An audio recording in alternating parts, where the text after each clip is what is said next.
I don't know how you found us, but I'm glad you did. It's the If It's Sports Podcast, episode number 24.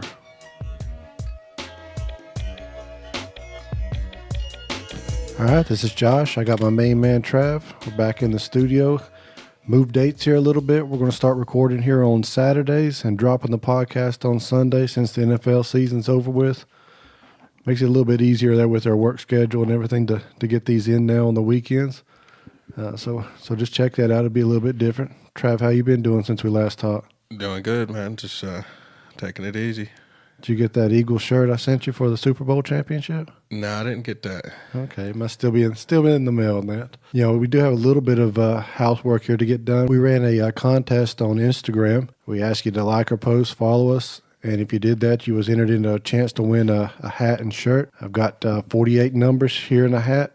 Trav's going to go ahead and draw those out and see what we get. All right, here we go. I know this makes for great radio. Yeah, we got the drawing for the 2018 swag pack, 2018 If It's Sports swag pack coming up. All right, looks like we got number 34. 34, let me go down the list here. All right, looks like B. Harris. We have a B. Harris that's going to be getting the swag pack. Look for a DM on Instagram there. We'll be getting your size, and if you want a black or gray hat, be sure and check us out on all of our social medias. You never know where one of these contests is going to drop. We even may drop one on the show there, so be sure to listen in for that and be ready for that. But B. congrats. Harris. Yeah, congrats out to B. Harris. You know, slow down there, no football going on. I guess the big story since we've last talked, Trav, has been the Cleveland Cavilers. They've pretty much remade their team there. Yeah, big trades with the Cavs. I think it was a 3-team trade. Yeah, I mean, they was doing trades here and there with every team. I mean, you've got Dwayne Wade's off the Cavs right now. Back in Miami. Yep, back in Miami. Shumpert's gone. Crowder's gone. Isaiah Thomas is gone. Channing Frye, all gone from the roster. But I think they did a good job really refilling in there. I mean, they didn't get some of the huge name players that left, but they got younger. They got better on defense. And, Derrick Rose, he's also gone as well. Yeah, D. Rose, I think he was initially sent to Utah, but what they do, somebody bought his contract. They bought him out, and let him go. I think he's with the Timberwolves now. But, yeah, I mean, they ended up picking up – they got a second-round pick for Dwayne Wade. So I don't know what the deal was with that. I think Dwayne just wanted to go home. You know, I mean, he looked like he may not have been as happy in Cleveland living there. I can't blame him. I'd like to live in Miami versus Cleveland. Definitely. So he went back home. But they did end up picking up a good point guard in George Hill. They got Rodney Hood, really good scoring, gives them a little bit of a boost, good defensive player. And then they got some young players from the Lakers. They got Jordan Clarkson and Larry Nance Jr. Yeah, they definitely got a little bit younger. Like you said, definitely going to help them out on defense. I think they pretty much put their name back in the running for, maybe to take that Eastern Conference. Yeah, I mean, they've been playing good since they got this new team together. I mean, there are no chemistry issues, it doesn't seem like. Definitely. About 4 wins in a row now since then. Love's not playing. He's still injured, so they'll get a little bit better when he comes back, see how he gels in with this team.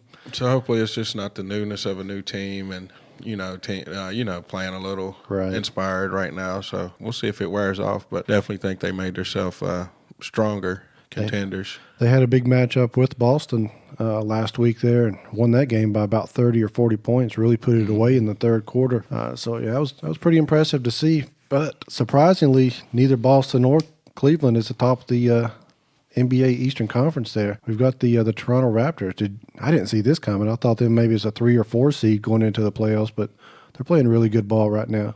Yeah, well, they've been playing good for a while now. 25-7 in that Eastern Conference, so they're playing good ball right now. Yeah, and they didn't really go out on the trade deadline and make any moves. I mean, it seems like they're happy with the team that they've got right now. They're going to roll with it, see what it does for them. Boston, they're hanging in there at that number 2 seed, and Cleveland at 3. Looking at the Eastern Conference there, really any surprises that you see, Trav? Not really many surprises. I think this is kind of the teams that we figured would be here in the East. With the Celtics, Cavs right there again, Washington, Indiana, 76ers, pretty much how we expected it to be.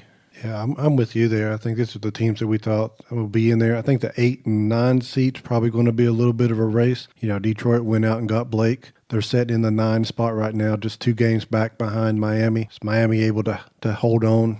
during the final stretch of the season, or is, the trade there with the Clippers going to push the Pistons over the top? We'll see which one of those teams come in there. But outside of that, I think that's about the only drama, the only interesting chase that's going to play out in the Eastern Conference. We switch out to the Western Conference there. I'm about the same. I don't see any big surprises in this. Maybe a couple of the seedings are off on that.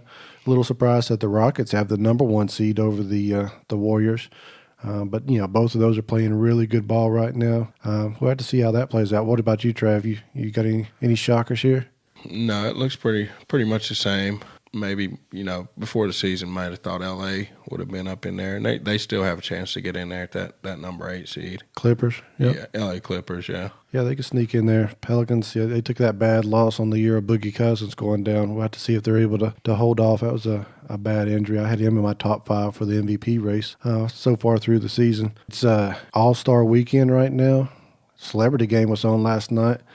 Looked like Quavo came out and balled out there. Held off, got that MVP for the celebrity game. Yeah, Quavo was balling. Somebody might want to look into signing him for a little contract there. He definitely balled out with the left hand. Yeah, a little lefty jumper on him, smooth, got to the hole. There's a lot of old celebrities in there, too. I think that helped Quavo out some. He was able to get up and down the court a little bit faster than some of those guys, but he definitely balled out in that game. It's nice to see some new blood into the celebrity game. Dunk contest tonight, 3-point contest, All-Star game tomorrow. Then we get right back into the season next week, so it'll be definitely a lot to talk about there with the NBA going forward. So who you got in the 3-point contest? Man, I don't even know who's in it. Is Klay Thompson in it? Yeah, I think he's probably the favorite. I'd go with Klay. Maybe Gordon out of Houston if he's in it. I think he's got a quick release, does good in these type of settings. Those would be my 2 picks. Bunch of young guys in the dunk contest, Trav. Any of these names striking your fancy? Who you got winning this? Probably got to go with Nance Jr. on this one, Larry Nance Jr. Okay. So yeah. Father and son combo winning that? Yeah, his dad, I think. Didn't he win it back in the day? I think he did. He beat Dr. J. He did that dunk with 2 basketballs. Okay. I did that a long time ago, like 83, 84, somewhere in there. Yeah, so I'd definitely go with Larry Nance Jr. in this one. I think it's going to be pretty interesting. I like the rookie Dennis Smith Jr., a little shorter guy there, maybe around 6 foot, 6'2", got some major hops. I like to see what he's going to bring into it. But I think with the 4 guys that are in it, we have some pretty good dunkers that are going to be in this year's contest. Not a lot of entries in this one. Now they get out the first round, really, you're just basically going to the semifinals with 4 entries into the dunk contest. Donovan Mitchell, Victor Oladipo, Larry Nance Jr., and Dennis Smith Jr. So we'll have to see how they ball out. Yeah, definitely need to get some big names back in this dunk contest. So. Yeah, it's not like the day when Jordan, Dominique, Vince Carter. Yeah. Those guys were in it. It was a different. The best against the best. Yeah. Kobe. Well, he only did it 1 year, I think, his rookie year. Never done the dunk contest again. No. Doesn't look like we're ever going to get LeBron in a dunk contest. Yeah, I don't know why you won't. I mean, come on, LeBron, get in a dunk contest. At least once, man. That's not going to ruin your legacy if you get beat. I mean, at least you tried. It wasn't just the Cavs that were doing a little bit of shake-up there. In the NFL, we had a shake-up there with the Colts. Kind of, really shocked me with how it went down. Yeah, the Colts just didn't get the name signed on the dotted line there, and Josh McDaniels, offensive coordinator from the Patriots, backed out on him. Yeah, it seemed like they had a deal in place about 2 or 3 weeks before the playoffs started. I think it was in the bye week that the Patriots had in the playoffs there. They worked out a deal. McDaniels kind of thought about it and then backed out after his name got announced as the new head coach of the Colts. Really hurt the Eagles. I didn't like that. They went and sniped the offensive coordinator for the Eagles. Is going to be the new head coach there, Frank Reich. Yeah, well, I told you last week that now that you're champs, you're going to lose some people. Just happen to be your offensive coordinator. He could have been gone either way, without McDaniels not ending up going to Indy. So you'll probably lose some more before it's all said and done. I hope not. I hope that's the only loss this season. I thought the Eagles might be able to sneak through this year before they started getting picked apart on the coaching staff. I mean, it's not as big of a loss, I don't think, because Peterson is such a good offensive-minded head coach. Yeah, so he's still doing a lot of your play calling. Yeah, he can bring somebody in there and really work within his system. But anytime you start breaking up the continuity of the team there, it's going to affect them next season a little bit. We'll see how that works. Saw a story that Andrew Luck was pretty happy to get the offensive-minded head coach there. He's coming back off a big injury. Yeah, definitely. Need to get Luck back on the field there in Indy. So McDaniels, is this just family or is this football reasons he's staying in New England? Yeah, I kind of heard both. I think his family likes it there in New England. And, there was some talk that he's got guaranteed to be the successor after Belichick leaves out. I don't know if that actually took place, but I think it was more of just a lifestyle. And he's comfortable there with the Patriots. He got paid a little bit more too. So, I mean, it's not a huge difference in what he would have been making as a head coach versus an offensive coordinator. So good system to be out there. If you're in the Super Bowl every year, it's hard to leave that versus going to rebuild the Colts. Yeah, I think, like you said, he's part of that deal to keep him in New England was to get more mentoring from Bill Belichick. So you never know. I mean, he could quite possibly succeed, Bill there in New England. Yeah, I definitely think that's a good chance there since their other guy, Patricia, ended up leaving out and going to the Lions. Do you see his press conference? Had the beard shaved off a little bit and had to put the pencil behind his ear before people could recognize him. Yeah, I didn't know who he was until he put that pencil behind his ear. I kept looking there and I was like, is that Patricia? Is that Patricia? And then he put the pencil behind his ear. Oh, yeah, that's that guy. I guess you're a happy man. Y'all got a quarterback locked in place there for the future. Yeah, Jimmy Garoppolo signed a big deal, so we got him locked in for 5 years. So big contract, making over, $27.5 a year. Biggest contract per season in NFL history, I think. Yeah, it was. So that definitely shows the faith and confidence we've got in this guy. So he's still undefeated as an NFL quarterback. He's only got 7 starts, man. That's crazy to make this amount of money after just 7 starts. But, I mean, he showed it this year. He balled out the last 5 games there. He definitely did. Sure. So, baby GOAT, baby Tom, he's coming to play. So, look out. And then we also re-signed our center, Daniel Kilgore, keeping them two together there. They had some good continuity going on. So, getting some key players back and signed that we need to start making this run for that Western division out there. Okay, all right. I like that. I think that's going to be a good sign. I'll be interested to see who else they pick up. I'd like to see them pick up maybe a wide receiver in free agency, or it could go through the draft. I think it would definitely be interesting to see if Barkley could slip that far in the draft and you're all able to pick him at 9 or 10. Yeah, we would definitely like to pick up Saquon. That would be a nice one to have there in the backfield. I've been hearing Dez Bryant's name floating around. Okay. So, definitely like to have Daz on the squad. Yeah, freak of an athlete there. Yep. All right, we'll see how that plays out there. Another quarterback that's left the league was in the news. Payton Manning may be headed to the booth to be calling games. Okay. ESPN's making a pretty hard press to have him as the replacement for John Gruden on Monday Night Football. You think this is a good match? Do you think he could be the next Tony Romo and really give us that insight that we want? Or, I've never seen Peyton in this type of role before. Would he make a good announcer? I don't know. I don't know if I can see Peyton as an announcer. We have to wait and see on that one. I have to get some games under his belt, but he would definitely have the knowledge to be able to do it. Just have to kind of see if it definitely be a lot of nationwide commercials. That's for sure. Him and the country music, Brad Paisley. Yeah, they'll be in there singing a lot. I don't know, man. Some of the people get upset with Romo, with him breaking down the play before it happens. As smart as high of a football IQ that Manning had, that he's going to be breaking down those plays before they happen in the booth. Is that going to get on people's nerves? We'll have to see how that plays out. I think he could do it. What I think Manning had in his mind was more of like a John Elway type role, where he goes in as an organization as sort of the director of operations. Yeah, that's more where I see Manning at, front office type deal. I do too. But, I mean, if ESPN's going to throw a boatload of money at you, it's kind of hard to turn that down, especially if you only have to work 16, 18 games a year. I mean, that's just a nice lifestyle that you could be able to live. Yeah. There was a football player making news on the golf course this week. Did you get to see that where Larry Fitzgerald won the celebrity part of the AT&T Pro-Am? Yeah, I did see where Fitz won that one. Who was he playing with? I think he was paired up there with Justin Thomas. They were really hitting the ball good. There's a little bit of controversy. I think some of the people thought Fitzgerald's handicap was a little too high and helped him in the scoring portion of it. But he hadn't been able to play for the NFL season, so some of his rounds were a little bit higher that he used. But pretty good golfer. Then he also announced that he is going to be coming back on the field next season as well. So yeah. Have him back there at Arizona, see if they can pick up a quarterback in the offseason to help him out. Other golf news, we had Tiger Woods struggling this weekend.